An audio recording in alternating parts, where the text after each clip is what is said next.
Terima kasih pemirsa Anda masih bersama kami di program Sebaiknya Anda Tahu, dan kita masih membahas tema kita kali ini mengenai pengamanan arus mudik dan juga Lebaran Idul Fitri 1439 Hijriah.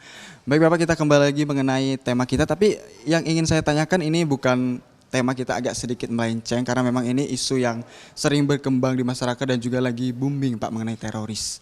Nah, dari Kota Lubuk Linggau sendiri, kemarin kan sempat beredar itu Pak ya, informasi mengenai di Lubuk Linggau ada teroris segala macam, dan sempat saya menerima broadcastnya, fotonya bahkan. Itu sebenarnya benar atau tidak? Karena masyarakat Lubuk Linggau kemarin sempat ada yang percaya sampai menanya-nanyakan, terus juga di media cetak sudah beredar, tapi ada juga yang bilang hoax. Jadi mungkin Bapak Kapolres sendiri langsung memberikan himbauan kepada masyarakat. Kebetulan peristiwanya kan sudah berlalu nih, Iya, jadi saya katakan bahwa itu benar. Itu benar. Jadi ini juga evaluasi untuk internal kami ketika ada sesuatu yang sifatnya secret itu rahasia hanya untuk internal kepolisian, tidak perlu lah harus sampai bocor keluar. Yang pada akhirnya banyak masyarakat yang tidak siap menerima informasi ini, terutama informasi tentang pelaku teror kayak gini ya. Pada akhirnya menimbulkan kegaduhan. Saya juga jujur nih, banyak juga masyarakat yang telepon saya klarifikasi. Saya waktu kemarin saya katakan sudahlah, tidak usah dibahas tentang itu. Yang penting hari ini masyarakat itu beraktivitas saja seperti biasa, tetapi lebih ditingkatkan untuk kewaspadaan pada saat melakukan aktivitas. Ya.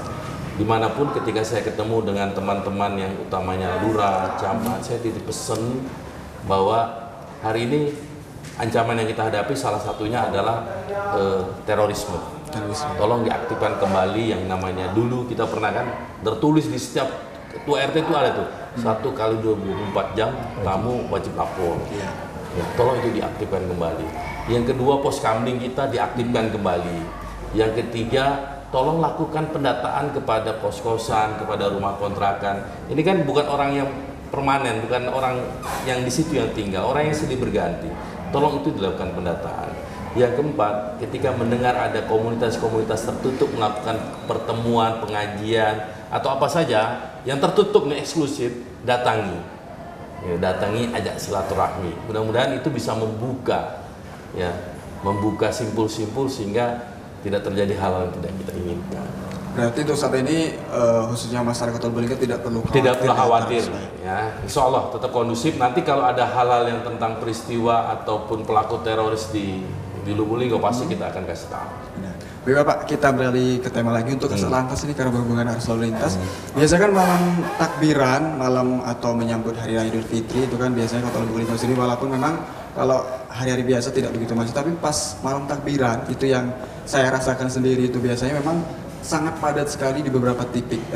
Dari Keselantas sendiri ataupun dari kepolisian, hal apa yang akan dilakukan atau cara mengatasi untuk kemacetan tersebut?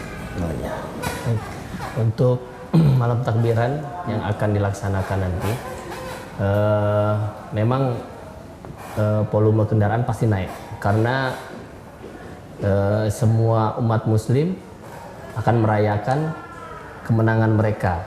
Di malam takbiran itu mereka keluar untuk melaksanakan arak-arakan tablik. Oleh sebab itu dari pihak lalu lintas kami sudah menyiapkan pengawalan untuk nanti malam takbiran, dan selain itu anggota kami juga turun seluruhnya di lapangan untuk mengantisipasi terjadinya kemacetan maupun balap-balapan ataupun apa. Tapi di malam takbiran ini paling sering terjadinya kecelakaan lalu lintas. Ya, karena setelah malam takbiran biasanya takbiran keliling di kota, habis itu bubar, dan nah itu kegiatan yang tidak masing-masing. Jadi kegiatan masing-masing, kebanyakan mereka yang anak-anak muda itu biasanya keliling-keliling sendiri. Nah, jadi tidak menutup kemungkinan nanti setelah kita pawai keliling, kami akan melaksanakan razia pada malam itu untuk menekan angka kecelakaan lalu lintas. Berarti permasalahannya bukan pada saat mereka malam takbiran, tapi setelahnya. Setelah usai bubaran takbirannya itu, ada acara masing-masingnya itu yang agak acara beda 2 tahun rawan untuk terjadi kecelakaan lalu lintas. Nah biasanya kecelakaan yang terjadi khususnya malam takbiran setelahnya itu biasanya dominannya karena apa? Ya mungkin kebanyakannya anak-anak sekolah itu biasanya mereka dengan teman-temannya konvoy kebut-kebutan dan ya itu karena melanggar lalu lintas. Intinya itu pada intinya mereka melanggar lalu lintas dengan cara konvoy kebut-kebutan dan tidak menutup kemungkinan mereka di bawah minuman keras atau narkoba. Ya. Jadi terjadi kecelakaan tuh memang disebabkan dari pengendara sendiri. Iya, human error. Kita kembali ke Bapak Kapolres, Pak. Biasanya kan pelaksanaan Hari Idul Fitri khususnya sholat Id itu kan memang biasanya terjadi peningkatan untuk jamaah sholat Idul Fitri. Ya, gitu.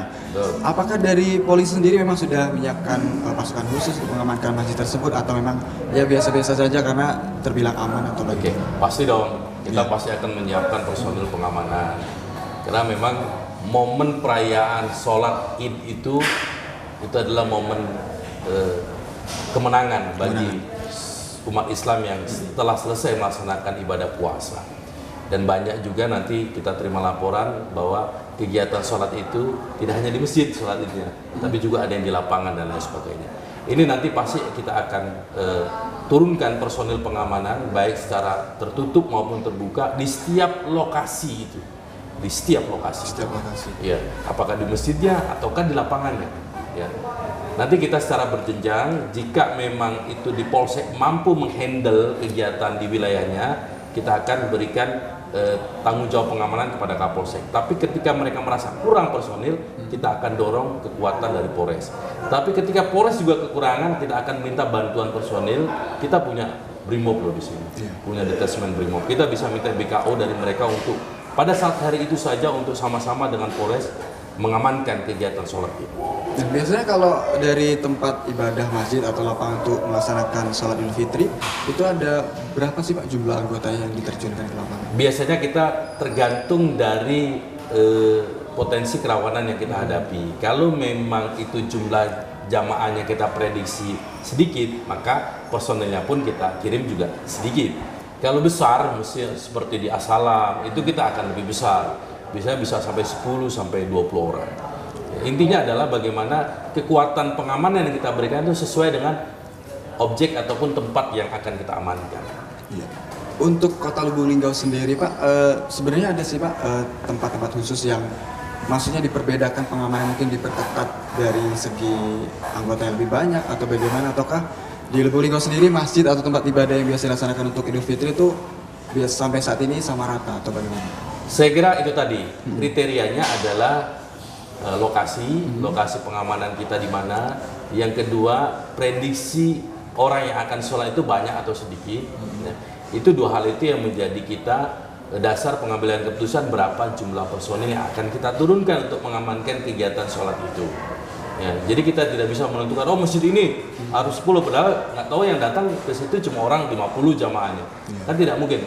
Kita sia-sia. Personil banyak tapi objek pengamanan kita ternyata cuma sedikit. Nah, kita nanti melihat data dari tahun sebelumnya. Nah, pada saat 2017 yang lalu itu menjadi referensi kita untuk menentukan mana lokasi masjid mana, lokasi lapangan mana yang butuh personil pengamanan yang banyak atau sedikit. Nanti kita lihat referensinya. Jadi tergantung jumlah yang sholat Pak ya? Betul. Nah, nanti yang jelaskan nanti pada saat perayaan Idul Fitri isu kemarin teror bom segala macam mungkin masih terbenak atau melekat di pikiran masyarakat.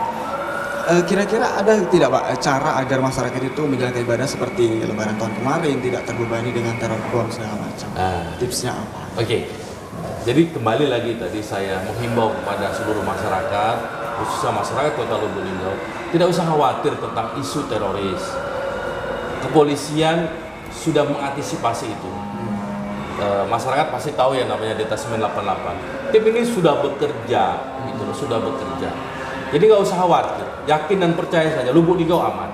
Yakin dan percaya Lubuk Linggau aman. Yang penting kami dari kepolisian itu hanya minta kerjasamanya, ya, beraktivitas seperti biasa, hanya meningkatkan kewaspadaan saja. Ya, ketika menemukan hal-hal yang mencurigakan, ya, lapor ke kita, jangan bapak ibu yang bergerak, ke kita saja. Nanti kita ada cara bertindak sendiri untuk mengetahui itu. Yang jelas pada saat nanti sholat id, ya kan, sholat saja khusus saja seperti biasa. Kalau ada hal-hal yang mencurigakan, misalnya ada tas yang tertinggal, ya kan, ada bungkusan yang tertinggal, ini kan persepsi kita langsung, wah ini bom nih, padahal Isinya uang, Pak. mudah-mudahan, mudah-mudahan, ya kan, bisa untuk THR, Iya. ya kan. Nah, lebih baik lapornya ke kita, jangan langsung mengisukan itu bom, berpikirannya bom, jangan. Ya Pak, itu ada tasnya ketinggalan, lapor ke kita, biar kita yang menangani. Jadi jangan a priori negatif dulu, yakinlah aman, insya Allah. Jadi pemirsa yang di rumah mungkin harus menerapkan pikirannya bahwa Kota Lubuk Linggau aman, Ya. bebas dari teror bom segala macam, Pak ya. Bismillah.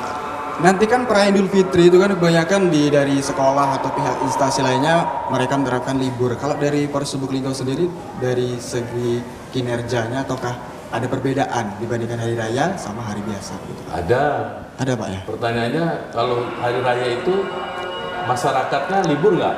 Nah, Justru kami libur kalau tidak ada aktivitas masyarakat. oh begitu. Justru pada saat bulan hari raya Idul Fitri ini aktivitas masyarakat tinggi. Tinggi. Jadi Ya, kami harus banyak gitu loh. Jadi dengan kata lain, kami tidak pernah libur. tidak pernah Jadi libur. jangan berpikir liburan dengan keluarga, jangan kalau polisi. Ya kan? Justru pada saat hari Lebaran disitulah kehadiran kami dibutuhkan. Kami harus memastikan bahwa Lebaran, sholat id, silaturahmi warga itu berjalan dengan aman. Dan kami harus hadir di tengah-tengah masyarakat. Jadi memang ada berbanding terbalik dengan masyarakat biasa dengan kita begitu Pak ya. Betul. Jadi mohon maaf kepada anggota saya, ya, anggap saja besok ikhlas saja. Mudah-mudahan itu menjadi tambahan amal ibadah kita. Baik Bapak, terima kasih atas waktunya Bapak Kapolres Lubuk Linggau AKBP Sunardi dan juga AKP Feby sebagai Kasat Lantas. Terima kasih atas kesempatan dari tim kami Selamat TV bisa berbincang-bincang dan ngobrol bersama Bapak. Mudah-mudahan nanti kita bisa ketemu kembali Bapak di program selanjutnya. Dan tentunya ini bisa menjadi inspirasi bagi kami khususnya masyarakat Lubuk Linggau yang mungkin selama ini belum tahu tentang keamanan.